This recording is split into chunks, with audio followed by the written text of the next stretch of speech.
घर को आज आसब बिरयानी तेणु आमे हूँ एक्स्ट्रा रायतार प्रिपेरेसन करूँ। तो आम रखीदेचु ये चपर भितर किसी पियाज अदा कोरिकी आउ भुसुंगा पत्र तापर जीव कंचा लंका गोटे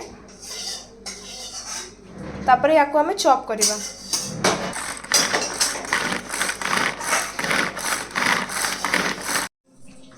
देखो तो किसी एमती चॉप हो जाइए या आम दही पकेवा।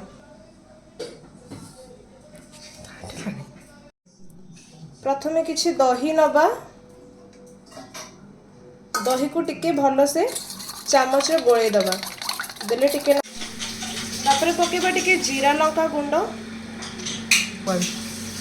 तापर पकेबा किसी बिट लुण तापर हमें चॉप करके रखी थिबा पियाज लंका अदा भुसुंगा पत्र को हमें या भितर पके दबा।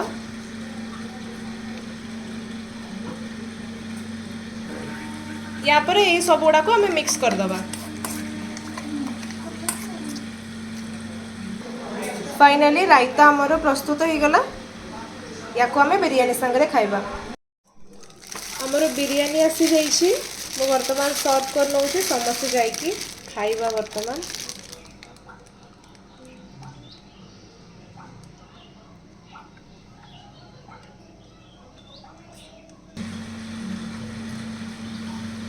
तो हूँ चिकन करी